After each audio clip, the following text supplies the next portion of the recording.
At Northwestern Mutual Southern Wisconsin, they believe better conversations lead to better outcomes. They focus on a holistic financial planning process that starts with where you are right now. They design solutions that fit your specific goals and priorities and that can evolve over time.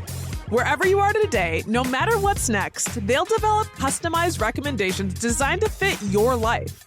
Visit their website or call them today. Northwestern Mutual Southern Wisconsin, a better way to money. Did you know May is Mental Health Awareness Month? It's a time to prioritize your well-being and meaningful self-care.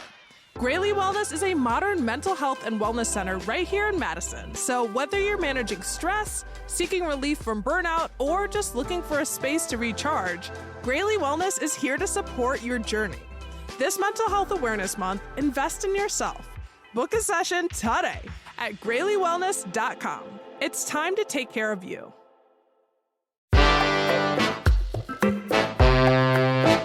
Today on CityCast Madison. It's Thursday, so of course we're dishing on Madison's food scene. And there's some big news on the scene, y'all. One of Madison's most beloved restaurants is back. Halong Bay, the long-running Southeast Asian restaurant on Willie Street, has been closed for construction this past year. And they've just announced their soft open with limited hours in the newly designed space. The owners, Jacqueline and Stephanie Lay, nieces of the former longtime owners, are determined to follow in their family's footsteps and maintain the original menu. In celebration of the news, we're bringing back our conversation with the sisters from last year ahead of the closure, where they shared their vision for Halong Bay 2.0. It's Thursday, May 15th. I'm Bianca Martin, and here's what Madison's talking about.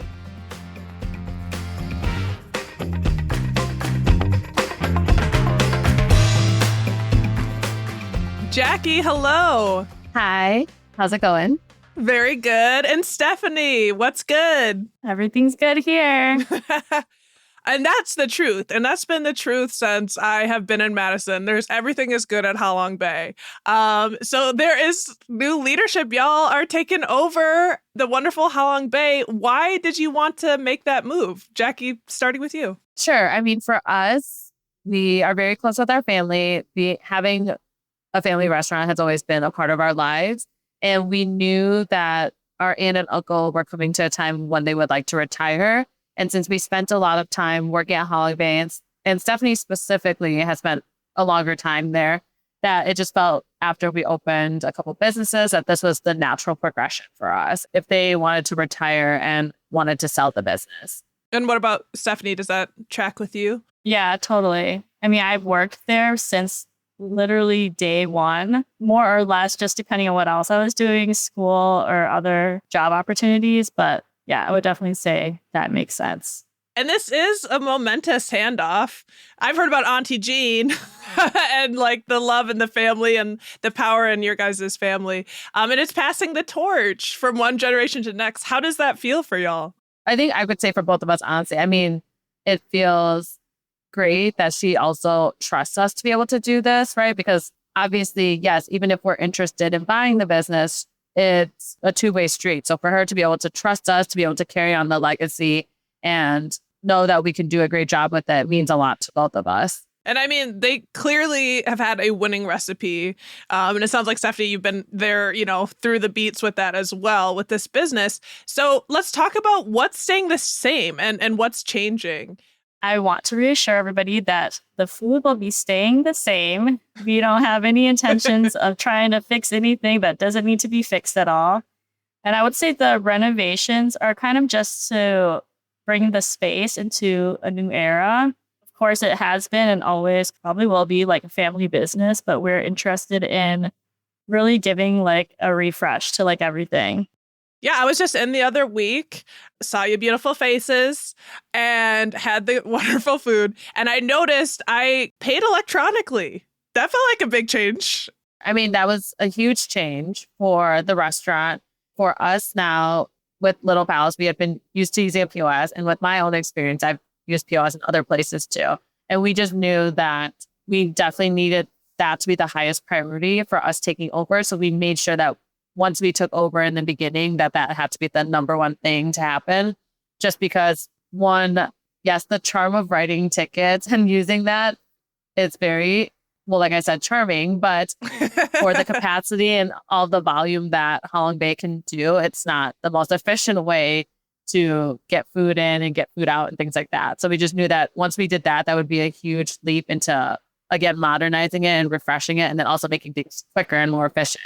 I mean, talk about the volume. I myself have been known to like call and like call again and be like, I'm gonna get them. Because you guys are so busy that it almost, I don't know, you guys like don't even need to answer the phone because you have lines out the door. Yeah, I mean, that's also another thing that we were able to implement is like the online ordering too. But yes, we would hear all the time that the phones are going off the hook. I mean, even I can't get through the phone. There's not like a secret phone line. So even when people would be like, oh, I've just called like 20 times, or they'll like text me, I'm like, yeah, unfortunately, it's like, I don't have any other way in. Even if I text someone they're so busy. They're not going to see it in time. So we were able to implement online ordering too, to help streamline that and make things easier. Obviously, we still answer the phones, and that still rings quite a bit for people who are more comfortable doing that. But it's nice to have both options now. And Stephanie, how's the process feeling for you? I mean, it's good. I feel like these are kind of ideas we've always thought of implementing like for a long time while we were just still working there. And we really made it a priority. We're going to have to do these things as soon as possible to like keep up with the volume. I think trying to streamline and make things more efficient is definitely a big priority. And just for folks who, you know, haven't worked in the restaurant industry, POS is point of sale system. So when you see people typing in, you know, versus the handwritten receipts, you know, I used to work at Notchbiel and, you know, writing everything out. They've also modernized, like, it's a thing, it's coming. I know change is hard for people, but also the idea that you can serve more people seems like a win. Yes, exactly. Have there been any challenges in your transition? I think overall, yes, there's always going to be challenges, but I feel like it's been more so where we hear feedback from the supportive end.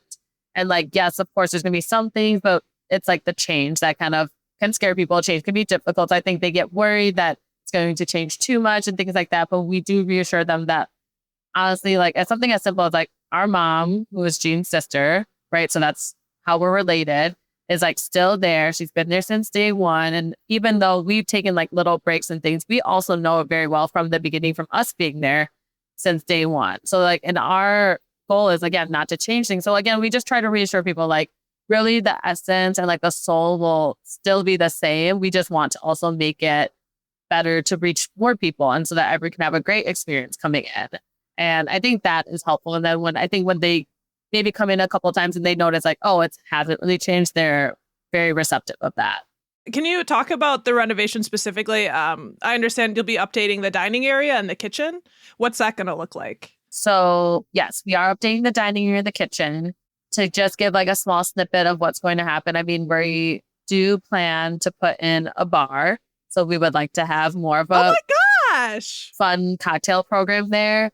And then we also, with the kitchen, we are going to make it a little bit larger. And it's not like anything super grand or anything, but just adding even like a few feet here and there makes a huge difference to also help us get more equipment in, get people in and out faster. How about the kitchen, like having a few more feet? How is that going to impact cooking and what's possible there? By expanding it a little bit, we're going to make the space a little more comfortable to have more people working at the same time. Like right now, if you've ever been in the kitchen, it's very small. And I think a lot of people are quite surprised when they see how small it is for the amount of food we're putting out. Oh my goodness. I can only imagine because, I mean, you guys are feeding the whole city. That's my point of view. Yeah.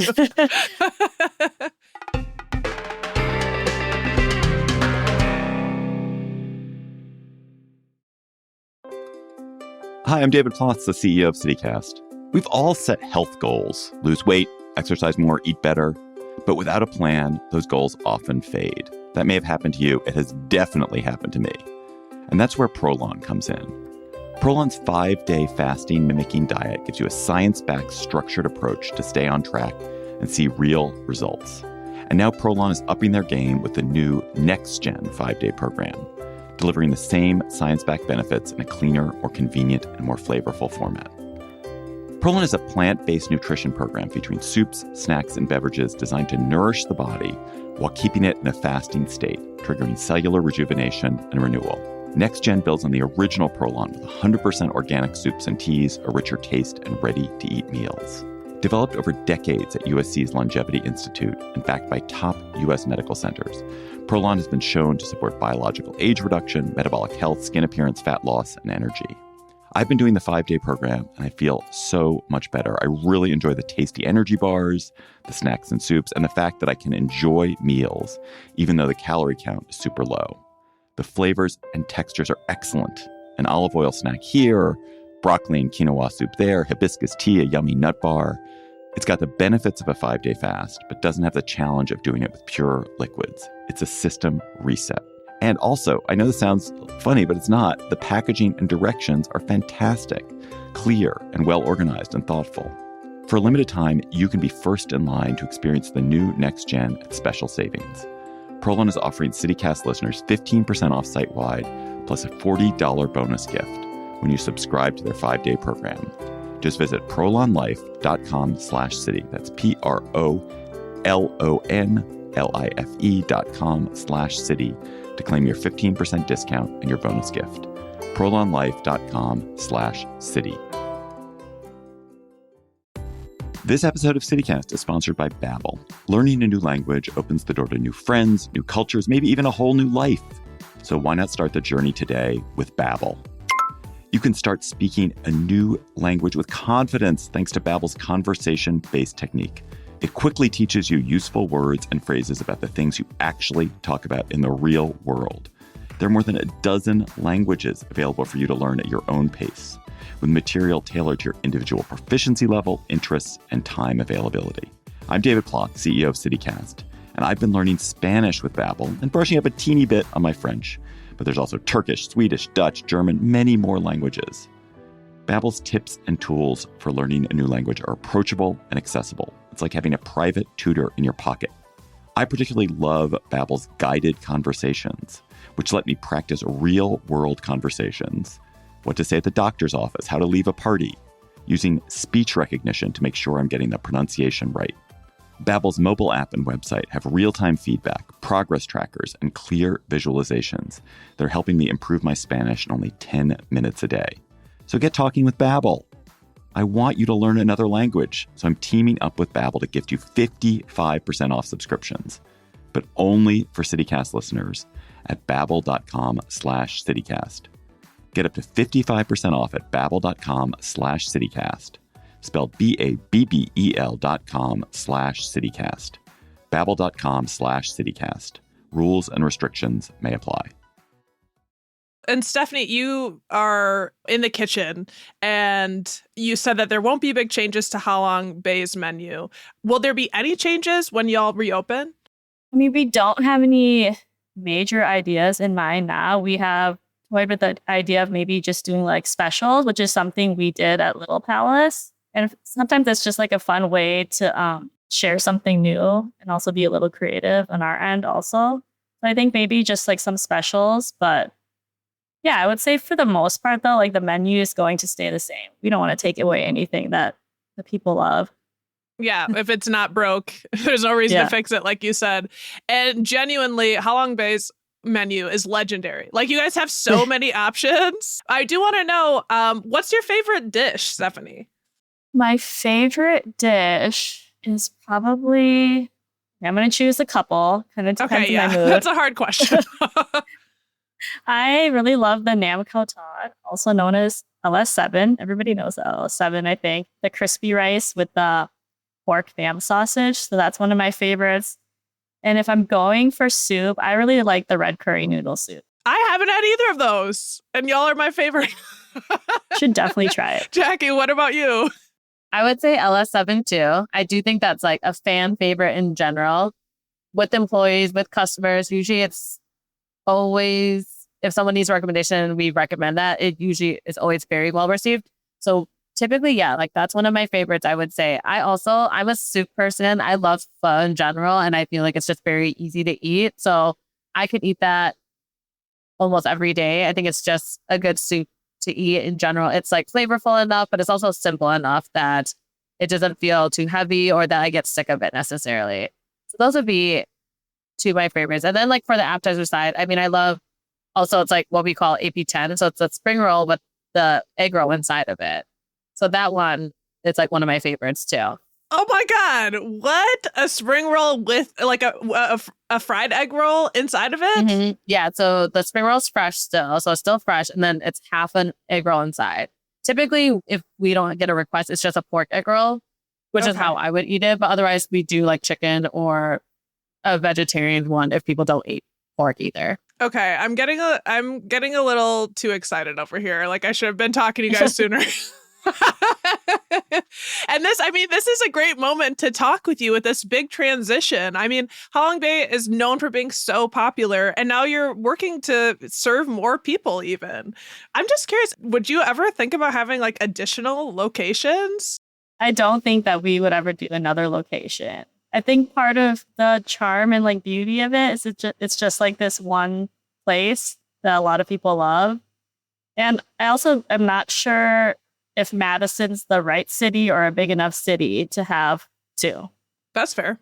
Yeah, we definitely, just because it does come up, I feel like decently often from customers, because of course I get it. I feel like the location of Halong Bay, it's pretty central enough. So I feel like, yes, people are willing to go from like the east side or west side or whatnot and things like that. But of course, always like, oh, would you ever think about being here or like there? And like, of course, for me specifically, it's always very tempting. But yeah, I think it's nice that it's like I think for us, just a one location thing. It's very special that there's so much history to it now that if there was ever anything close, it would still be like its own concept. I mean, you guys always have time to change your mind in the future. And you know what, Jackie, I'm currently wearing nails from your nail shop, the shop on East Johnson, and they are all the rage. Everyone loves them. You have multiple businesses, and both of you guys have been, you've been bestowed the opportunity to take on Halong Bay. Can we talk about what your biggest challenges and opportunities are as a small business owner in Madison? I mean, I think for us, a lot of the opportunities we're both born and raised in Madison. So like being from here, being here your whole life, then you just have more insight and knowledge to things and you're well connected, I feel like. So that's very helpful. Like we know the place like the back of our hand. A lot of our whole families here, like besides our immediate, our extended family. So just a lot of support in that sense, I think gives you more opportunities too. Yeah.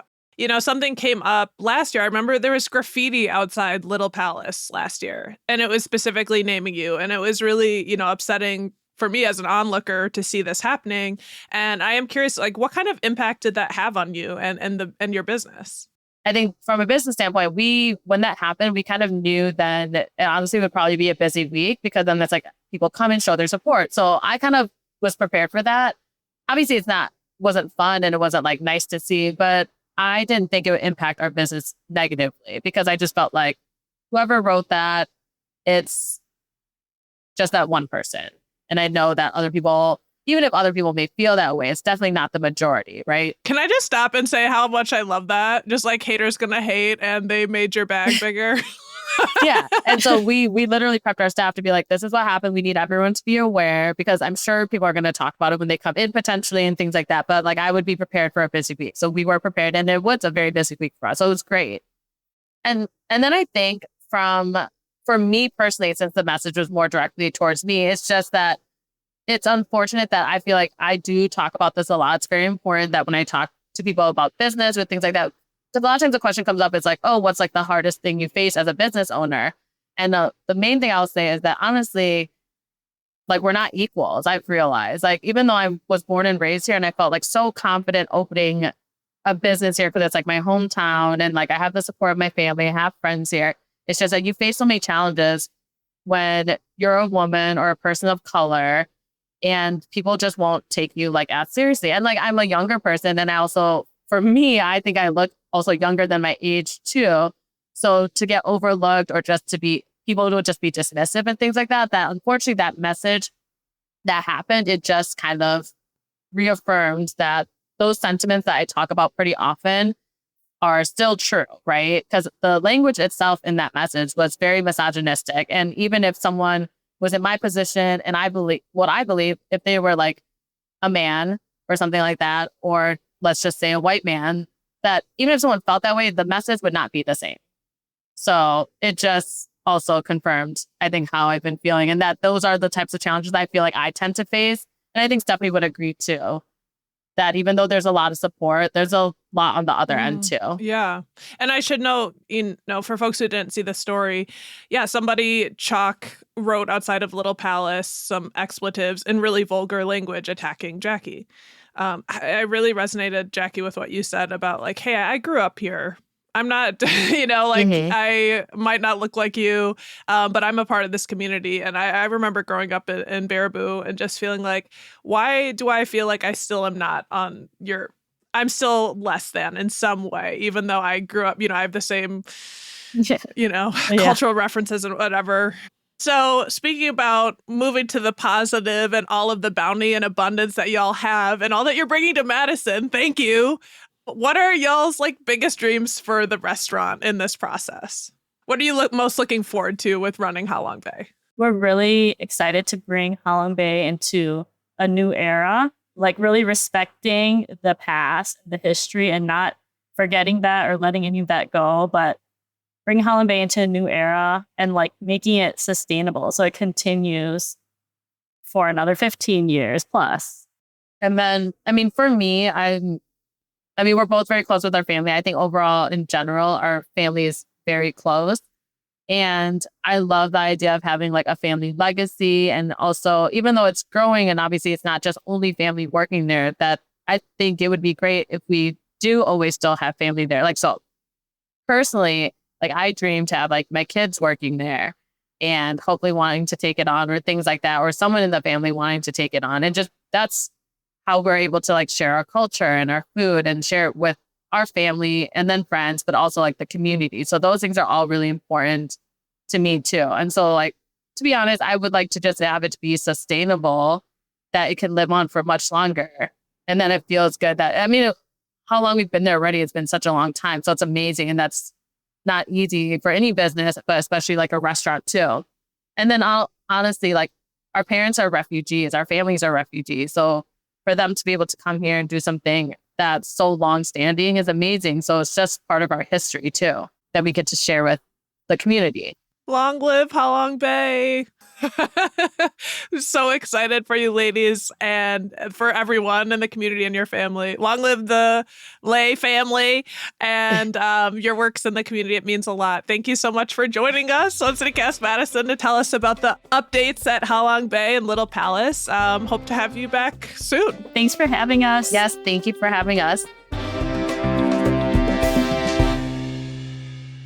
That's Jacqueline and Stephanie Lay, co-owners of Halong Bay. If you want to learn more details about their soft opening, head to our show notes for a link. And hey, we also reached out to the owners for any more updates, and they said they're excited to continue what their aunt started, and behind the scenes, their mom does a lot of the prep work. So they're keeping the family ties. And yes, they're keeping the recipes the same as promised. Right now, they're in their soft opening phase, getting into the flow of things with their new bar program. And they've given the restaurant a new look to provide efficiency for customers and staff to stay true to the original menu.